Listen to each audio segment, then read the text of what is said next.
Se estima que alrededor de 7.000 idiomas diferentes se hablan en todo el mundo. Y cada idioma tiene su gramática y a la vez su riqueza en su alfabeto. Nuestro idioma, el español, también es rico en gramática y también en su alfabeto. Cuando queremos buscar el significado de una palabra, recurrimos a el diccionario. Pero, ¿cómo sería buscar en un libro donde hay cualquier cantidad de palabras ubicadas en un orden cualquiera? Pues la encontraríamos, pero nos demoraríamos mucho porque tendríamos que estar leyendo palabra por palabra, buscándola en diferentes partes, en diferentes hojas. Pero tenemos un diccionario y este está ordenado alfabéticamente. Hay un orden para hallar la palabra que queremos consultar. Un orden. En todo hay un orden. La palabra de Dios nos enseña que Dios es un Dios de orden y Él estableció autoridades para que nos sometamos a ellas, porque ellas cumplen con un orden. El orden nos permite comunicarnos, el orden nos permite guiarnos, el orden nos permite relacionarnos, el orden nos lleva por los puntos trazados. Dios es un Dios de orden y Él es la autoridad suprema. Así como Él nos enseña que nos sometamos a toda autoridad, pero Él es la autoridad suprema. ¿Y quién sino Él para hablarnos de sí mismo y enseñarnos sobre el orden que ha establecido y anhela para nosotros la humanidad? La autoridad, su autoridad, la autoridad de Dios, la encontramos expresa en las Sagradas Escrituras. En 2 de Pedro capítulo 1, versículo 21 nos dice: porque nunca la profecía fue traída por voluntad humana, sino que los santos hombres de Dios hablaron siendo inspirados por el Espíritu Santo. Es decir, la profecía, tanto la palabra que tenemos del Antiguo Testamento y Nuevo Testamento, no fue traída por voluntad de hombres. No fue que se hubiesen reunido 10, 15, 20 o X número de hombres, de personas, para escribir sobre Dios. Porque si hubiese sido así, la escritura no sería confiable, no sería perfecta y estaría llena de errores y horrores. Pero es totalmente contrario a lo que estoy diciendo, porque la profecía, la palabra de Dios, no tiene errores, porque los santos hombres de Dios fueron los santos hombres de Dios que hablaron bajo la inspiración del Espíritu Santo. Dios existe en tres personas: Padre, Hijo y Espíritu Santo. Tres personas distintas, pero es un solo Dios. Y Dios, por su divina voluntad, por su soberanía, quiso darnos su palabra, sus pensamientos, y ellos están plasmados en las Escrituras. Porque santos hombres, santos significa apartados, hombres que fueron apartados para Dios, hablaron siendo inspirados por el Espíritu Santo. Tenemos la palabra completa. La palabra inspiración tiene su significado importante. esta palabra significa moverse a lo largo. Moverse a lo largo, mientras que uno está siendo sostenido, apoyado, impulsado o conducido. En otras palabras, fue empujado por el Espíritu Santo para que ellos hablasen lo que Dios dispuso, lo que Dios quería que conociéramos de Él. Eso hicieron ellos como un portavoz, como un heraldo, pero el heraldo de Dios, el portavoz de Dios. Y es así como tenemos hoy las Sagradas Escrituras. Es así como hoy tenemos la palabra de Dios. Y además, en 2 de Timoteo capítulo 3, versículo 16 y 17, nos dice la palabra: toda la Escritura es inspirada por Dios y útil para enseñar, para redarguir, para corregir, para instruir en justicia, a fin de que el hombre de Dios sea perfecto, enteramente preparado para toda buena obra. Toda la Escritura, toda la palabra fue inspirada por Dios, salió de Dios y ella es útil. O sea, la palabra de Dios es provechosa. La palabra de Dios es ventajosa. La palabra de Dios es beneficiosa.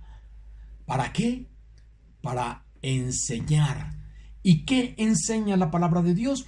Enseña doctrina. Doctrina, la doctrina de Dios, la doctrina de Él mismo, porque no hay mayor felicidad que conocer a Dios, y Dios quiere que le conozcamos tal como Él es, para que asimismo le adoremos como Él merece. No para que le adoremos como se nos ocurra, sino como Él quiere que le adoremos, y para ello hay que conocerlo. De manera que la palabra de Dios es útil para enseñarnos doctrina, y también es útil para redarguir. O sea, es la misma palabra de Dios quien tiene el poder y la acción de rebatir el error. Si alguien quisiera enseñar sobre Dios, sobre religiones, con base a conocimientos que no son bíblicos, pues es la palabra de Dios quien tiene la acción, la propiedad para rebatir el error. Útil para redarguir y además útil para corregir. De manera que enseña, redarguye y corrige. Esta palabra corrección trae o tiene consigo la connotación de restauración. Si alguien está yendo por el camino equivocado, es el Señor mismo quien puede restaurarle. Si alguien se ha apartado de los caminos del Señor, es el Señor mismo quien puede restaurarle. Restauración, instruir, corregir.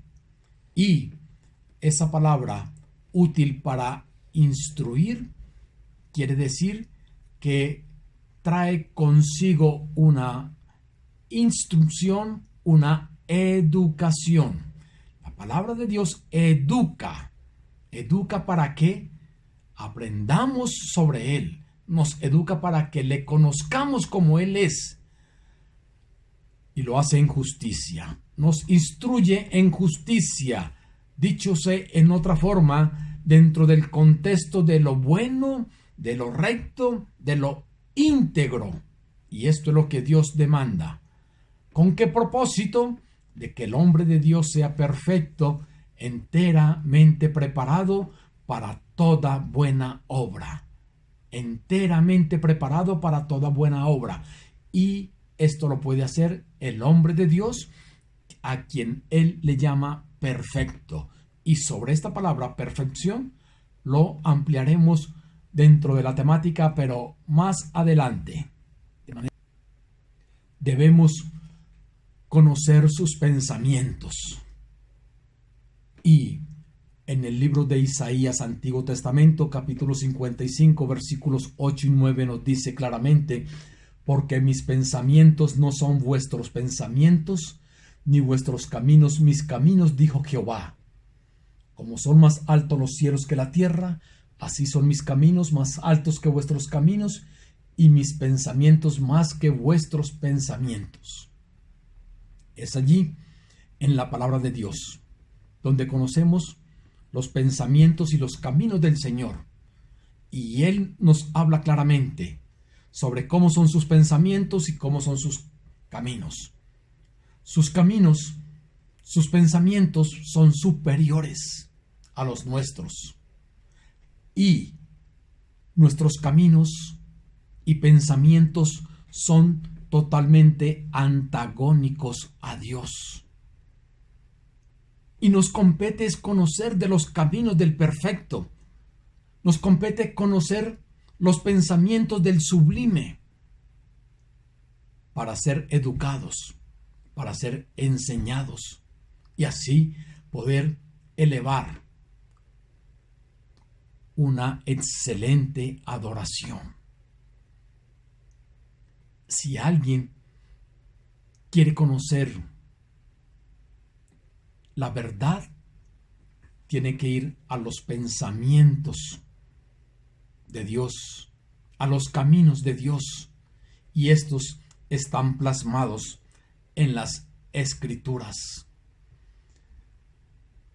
Y quien es perfecto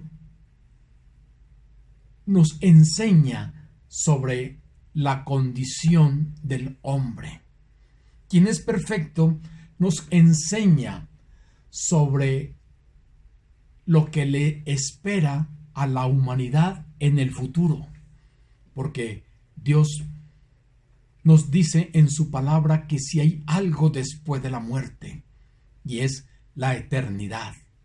San Juan capítulo 5 versículo 29: y los que hicieron lo bueno saldrán a resurrección de vida, mas los que hicieron lo malo a resurrección de condenación. Quiere decir que si hay algo después de la muerte, vida o condenación, resurrección de vida, resurrección de condenación. No hay tres caminos, no hay cuatro, hay estos dos: vida en la presencia del Señor por toda la eternidad, resurrección de condenación, ausencia del Señor por toda la eternidad. La resurrección de vida trae consigo felicidad eterna. Resurrección de condenación traerá consigo sufrimiento por toda la eternidad. De manera que sí hay algo después de la muerte. Todo esto para que entendamos lo que el Supremo, el Perfecto, enseña sobre la condición del hombre. Y Él es quien dice categóricamente que el hombre es injusto. En Romanos capítulo 3, versículos del 10 al 12, como está escrito: no hay justo ni aun uno, no hay quien entienda, no hay quien busque a Dios, todos se desviaron, a una se hicieron inútiles, no hay quien haga lo bueno, no hay ni siquiera uno. Lo dice el Señor: no hay justo ni aun uno. Si trayésemos a nuestra mente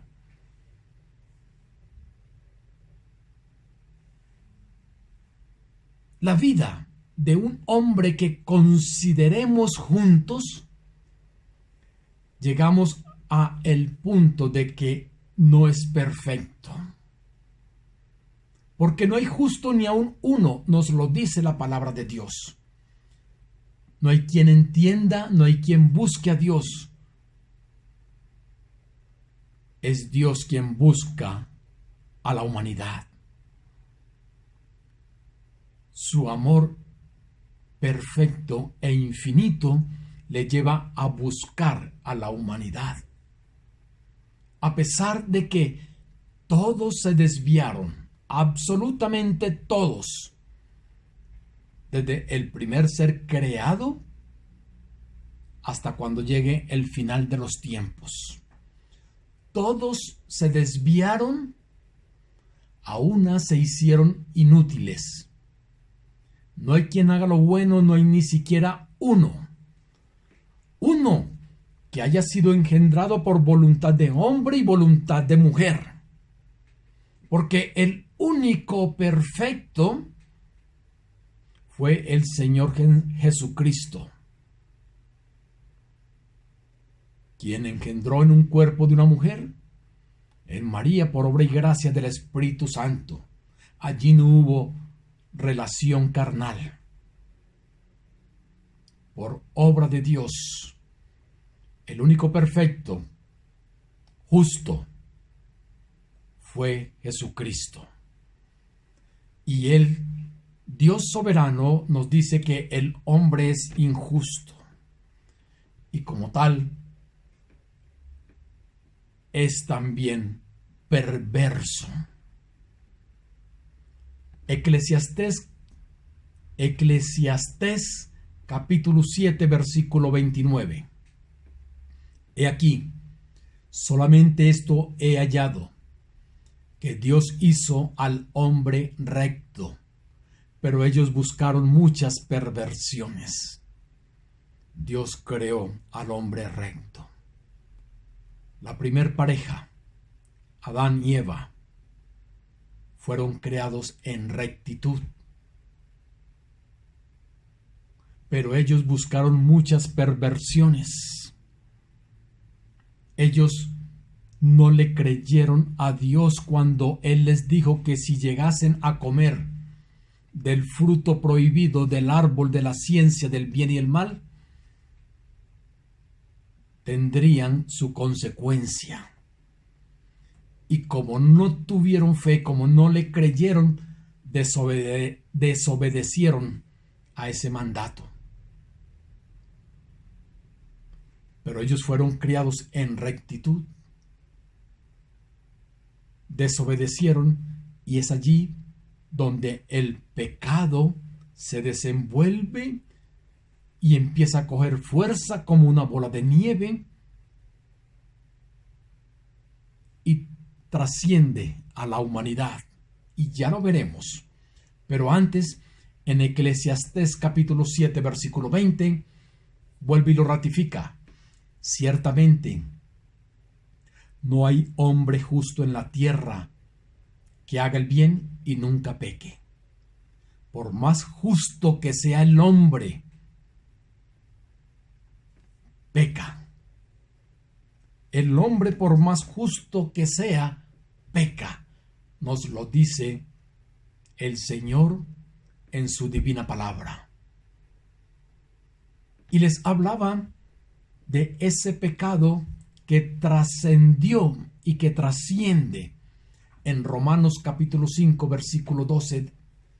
Por tanto, como el pecado entró en el mundo por un hombre, y por el pecado la muerte, así la muerte pasó a todos los hombres, por cuanto todos pecaron. El pecado entró al mundo por un hombre, por Adán.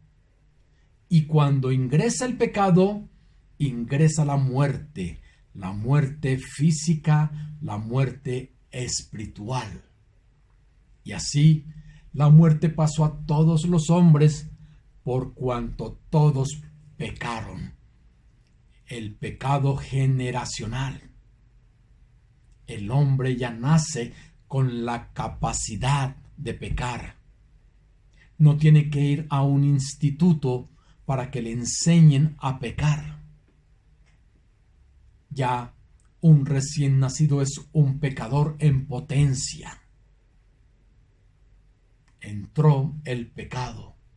Y el Señor nos lo dice, que el hombre nace con la capacidad de pecar.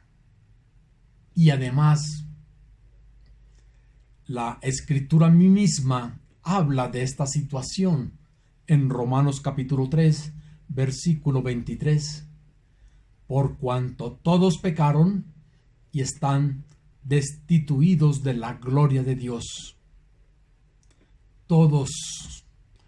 Toda la humanidad pecó, y la consecuencia es la destitución de la gloria de Dios. La palabra contraria a gloria es sufrimiento.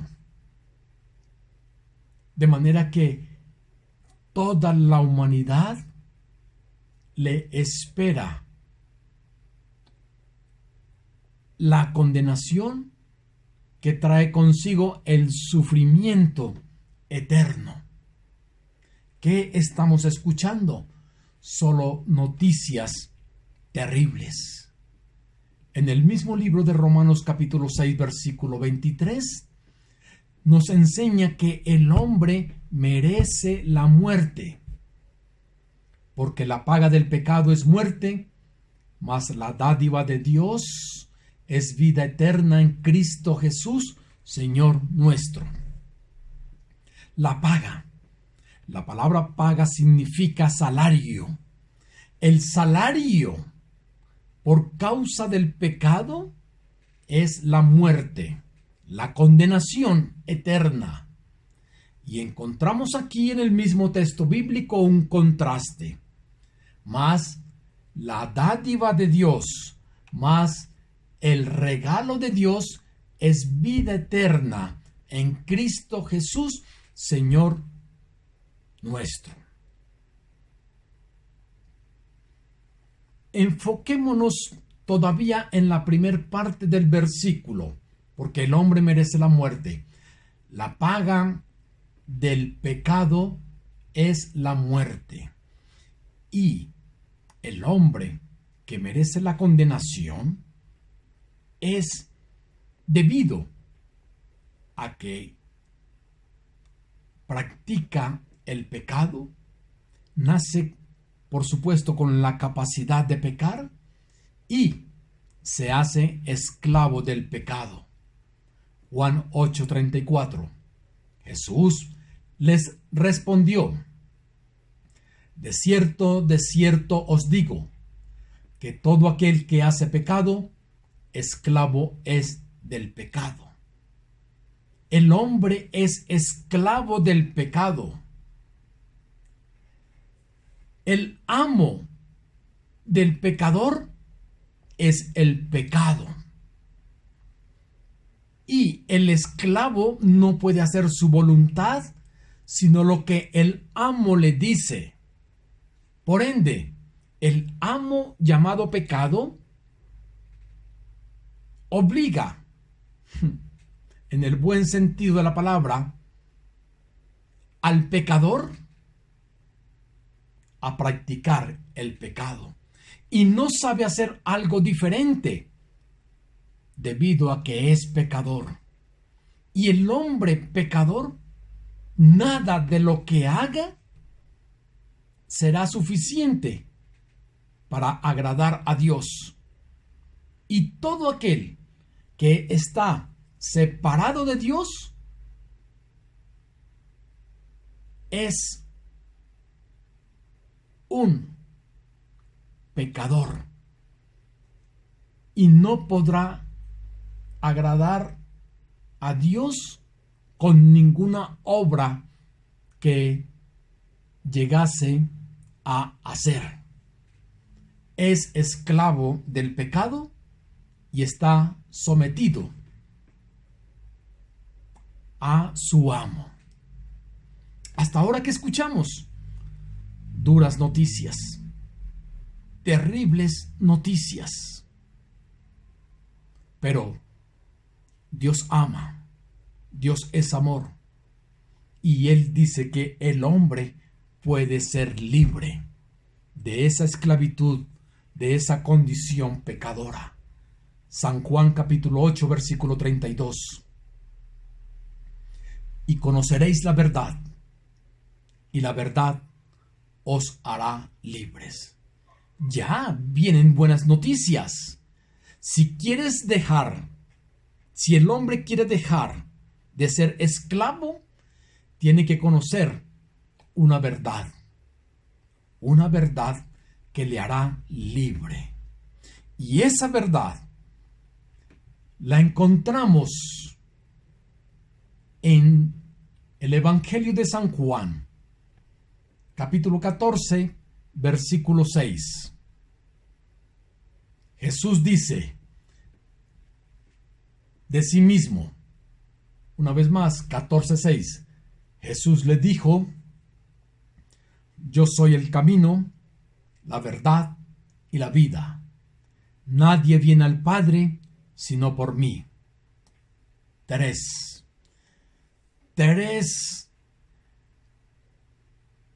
importantes verdades o principios que deben ser resaltados. Uno, dice que es el camino, porque solamente por medio de Jesucristo se puede llegar a Dios Padre. Él es el camino.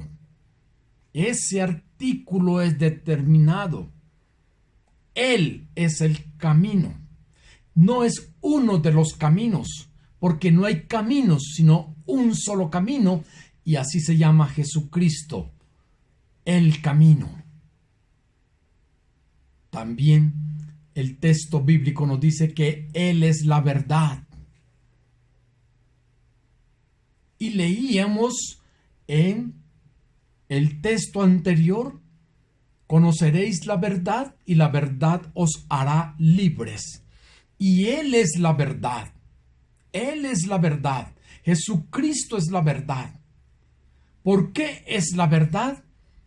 Porque Él no fue ningún impostor.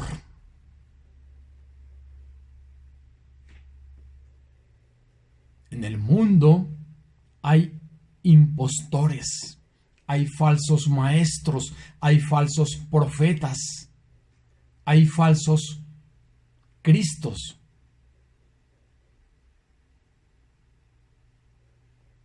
Pero el Señor Jesús, de quien nos habla la Biblia, es la verdad. Y es la vida. La vida es como una Y donde nos dice que como la vida, Él es dador de vida. Siendo la segunda persona de la Trinidad, participó en la creación. Y la otra parte de la Y es la vida, porque venció la muerte. Porque el sacrificio de el Señor Jesús satisfizo la voluntad del Padre. Satisfizo el corazón de Dios, y por eso le levantó de entre los muertos y está a la diestra de Dios Padre.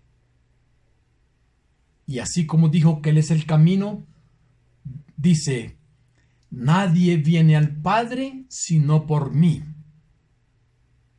Nadie. Nótese que no dice nadie va al Padre, sino nadie viene al Padre, porque está en la diestra o a la diestra de Dios Padre está Jesucristo. De manera que conoceréis la verdad y la verdad os hará libres. Y ya estamos conociendo verdades de Jesucristo, de que es el único camino, de que es la verdad y es la vida. La misma palabra nos enseña que Jesucristo es Dios. En San Juan capítulo 1, versículo 1 y 2 dice: en el principio era el Verbo, y el Verbo era con Dios, y el Verbo era Dios. Este era en el principio con Dios. No estamos ahora en una clase de gramática. Sujeto, verbo, predicado. No. En el principio era el verbo y el verbo era con Dios y el verbo era Dios. Esta palabra, verbo, es traducida de su texto griego logos, que traduce palabra,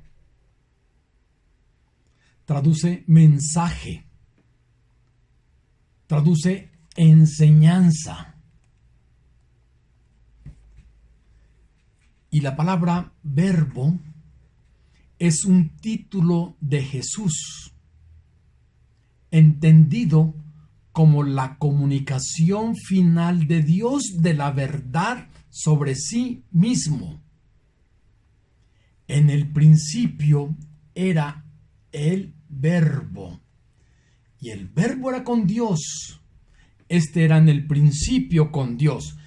Ahora, el versículo 14 del mismo capítulo 1 del mismo Evangelio de San Juan dice: y aquel verbo fue hecho carne y habitó entre nosotros, y vimos su gloria. Gloria como del unigénito del Padre, lleno de gracia y de verdad. Y aquel verbo del cual nos está hablando el versículo 1, 2, fue hecho carne. Habla de la encarnación. Y habitó entre nosotros, aquí con la humanidad. Y vimos su gloria. Aquellos también que fueron testigos oculares. Gloria como del unigénito del Padre. Unigénito del Padre. El único que tiene el gen del Padre, unigénito, lleno de gracia y de verdad. ¿Qué estamos viendo? Que el verbo hecho carne es Jesucristo. Y como estamos compartiendo en este momento de que Jesucristo es Dios, vamos a cambiar la palabra verbo en el versículo 1 y 2 por Jesucristo. Solamente que voy a suspender el artículo que le precede, porque quedaría como una palabra despreciativa. Y se lee así: en el principio era Jesucristo, y Jesucristo era con Dios, y Jesucristo no es Dios. Este era en el principio con Dios. La misma palabra nos enseña que Jesucristo es Dios. Aquel que nos dijo: conoceréis la verdad y la verdad os hará libre. Aquel que nos dijo que es el camino, la verdad y la vida, es Dios mismo. Es Dios, la segunda persona de la Trinidad. Segunda persona de la Trinidad. Y Jesucristo dio su vida por nosotros. Primera de Corintios 15, del 3 al 4. Porque primeramente os he enseñado lo que asimismo recibí, que Cristo murió por nuestros pecados conforme a las Escrituras, y que fue sepultado, y que resucitó al tercer día conforme a las Escrituras.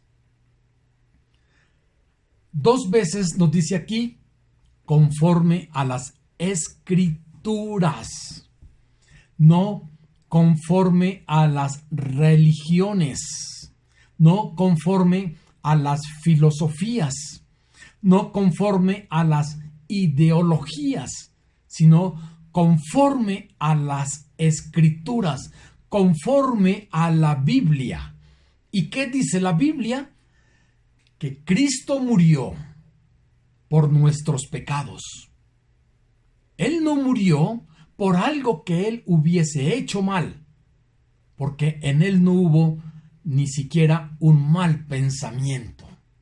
Murió por nuestros pecados. El justo por los injustos. El sano por los enfermos. Y fue sepultado, porque esto fue predicho en el Antiguo Testamento, y resucitó al tercer día, conforme a las Escrituras. La muerte no le pudo detener. Venció la muerte y está en la diestra de Dios Padre, el Salvador, el único, perfecto, el Hijo de Dios, el justo, nos dice de sí mismo en San Juan 11, 25 y 26. Yo soy la resurrección y la vida. El que cree en mí, aunque esté muerto, vivirá. Y todo aquel que vive y cree en mí no morirá eternamente. Resurrección. Fue levantado de entre los muertos. La vida. Venció la muerte. El que cree en Cristo, como dice la Escritura, aunque esté muerto, vivirá. Y lo ratifica en la siguiente parte del versículo. Y todo aquel que vive y cree en mí no morirá eternamente. Vivir. Creer en Cristo conlleva a un estilo de vida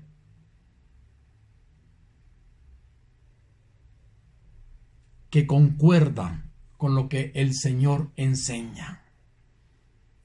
Creer en Cristo, como dice la Escritura, transforma a las personas. Creer en Cristo, como dice la Escritura,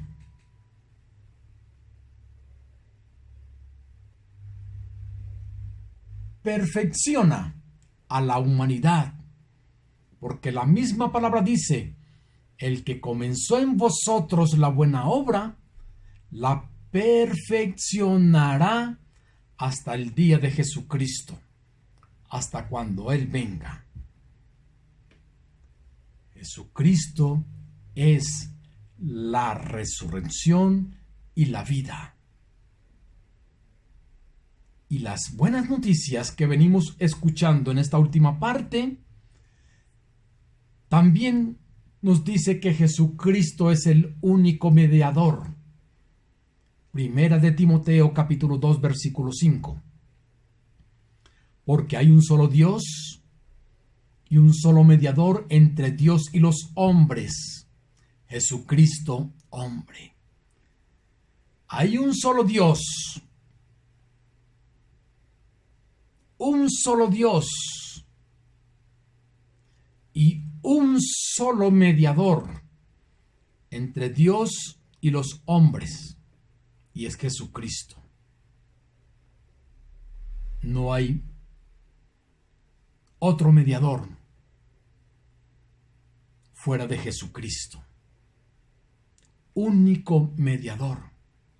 De manera que, si queremos llegar a Dios Padre por medio de otros mediadores, no se va a lograr. Un solo mediador, un solo camino, un solo Dios. Uno solo fue el que venció la muerte. Uno solo fue el que satisfizo la voluntad de Dios. Y es Jesucristo. Jesucristo, hombre. Jesucristo tiene dos naturalezas: 100% Dios y 100% hombre. La naturaleza divina proviene del Padre y la naturaleza humana proviene de la Madre. 100% Dios, 100% hombre. Jesucristo, el único mediador, y además, resaltando la palabra único, así es, también único Salvador. Hechos capítulo 4, versículo 12. Y en ningún otro hay salvación, porque no hay otro nombre bajo el cielo dado a los hombres en que podamos ser salvos. Y en ningún otro hay salvación, solamente en Jesús. Y cuando hablamos de salvación, hablamos de la salvación del alma.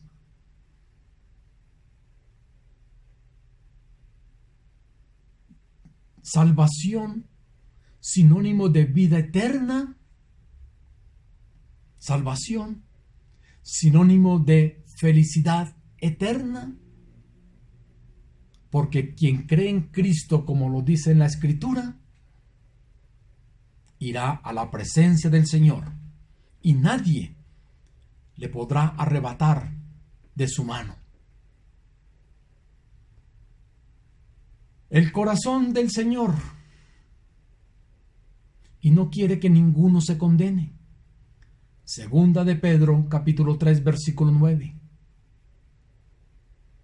El Señor no retarda su promesa, según algunos la tienen por tardanza, sino que es paciente para con nosotros, no queriendo que ninguno perezca, sino que todos procedan al arrepentimiento.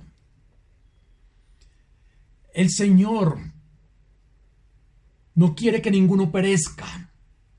Él envió al unigénito para redimir a una humanidad. Pero no toda la humanidad es redimida, porque no toda la humanidad cree en Cristo, como lo dice la Escritura. Y es paciente, porque no quiere que ninguno perezca, no quiere que ninguno se condene, sino que todos procedan al arrepentimiento, o sea, cambio de actitud. Creían en un falso Dios, ahora creer en el verdadero Dios, en el Dios de la Biblia.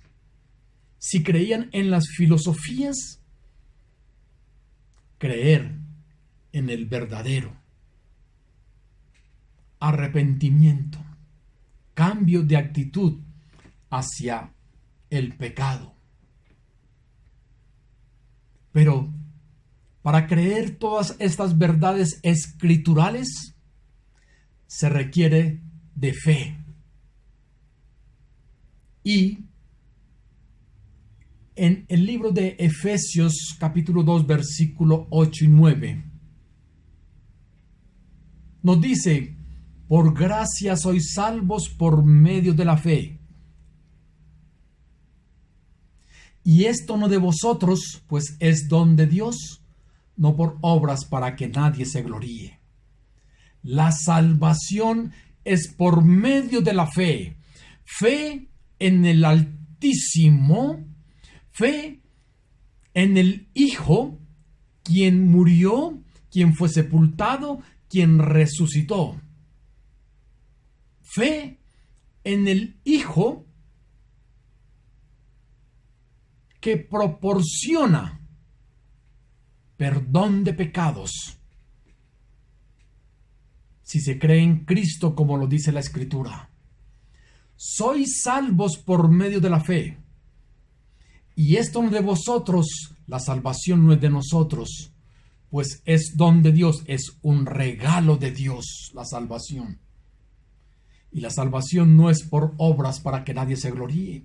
Si alguien ha creído que por hacer cualquier cantidad de buenas obras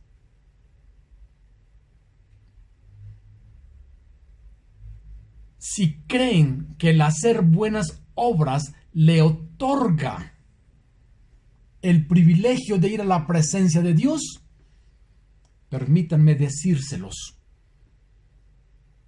no es así.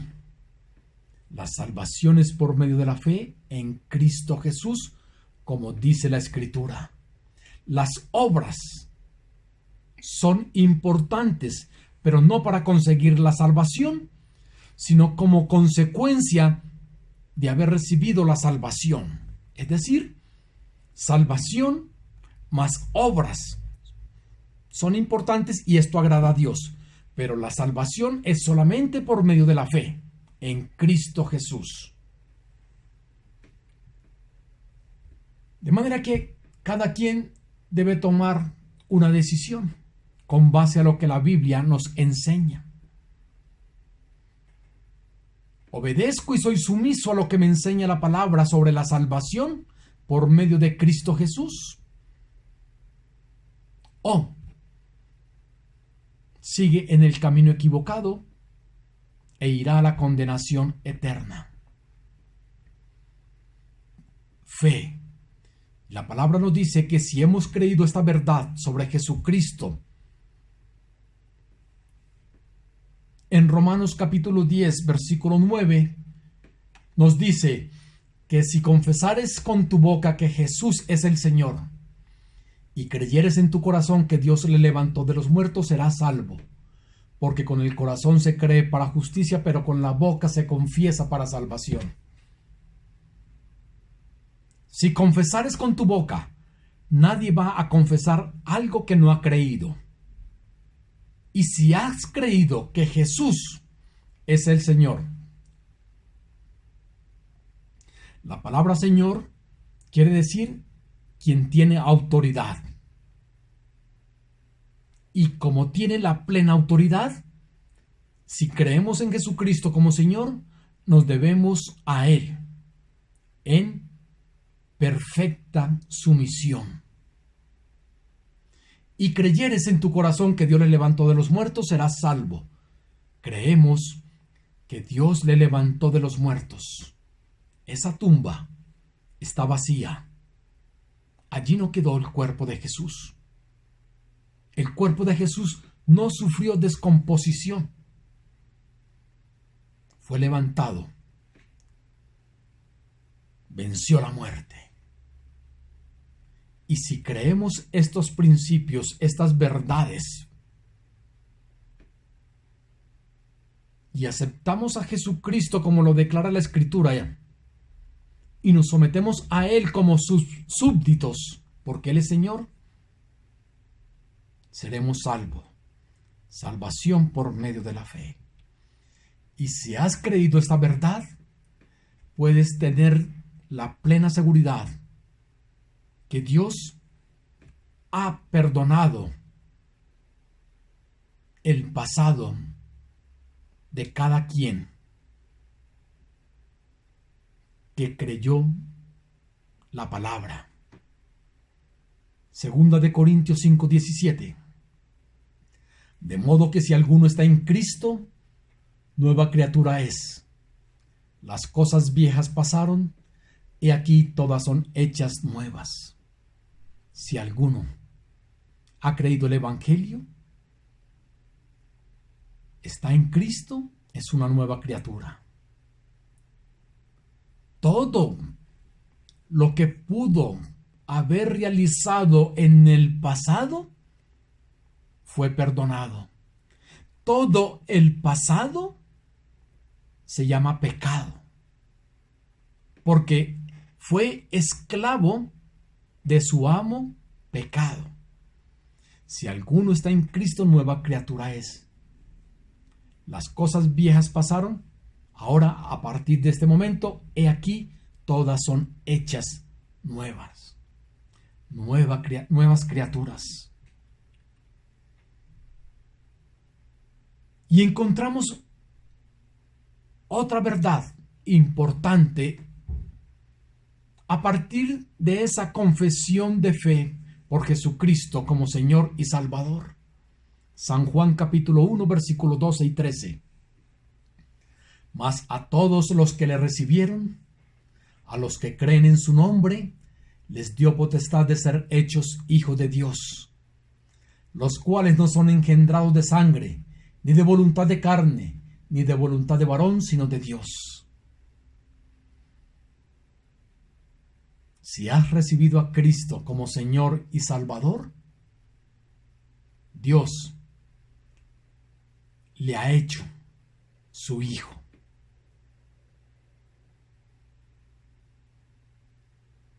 A partir de ese momento, se es hijo de Dios.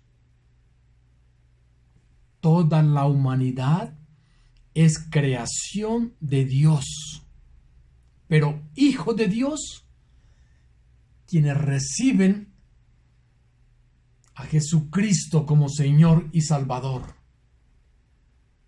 Ellos son hijos, y estos no son engendrados de sangre, ni de voluntad de carne, ni de voluntad de varón, sino de Dios. De manera que no se es hijo de Dios por tener el papá que tienes o la mamá que tienes. Eres hijo de ellos, pero hijo de Dios solamente los que creen en Cristo como Señor y Salvador, como lo declara la Escritura.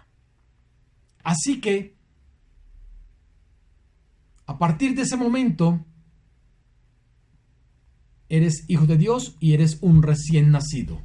Primera de Pedro, capítulo 2, versículo 12.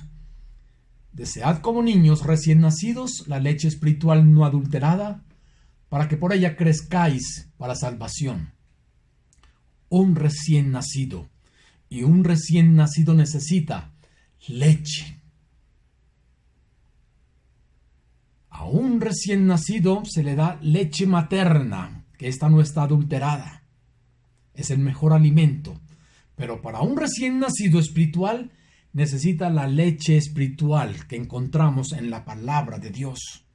De manera que, adelante, estudia la palabra, déjate ayudar, porque la Biblia, la palabra de Dios, quiere fortalecerte, que conozcas y crezcas en el Señor, que seas testimonio, que la palabra encarne en cada uno de nosotros. Amén.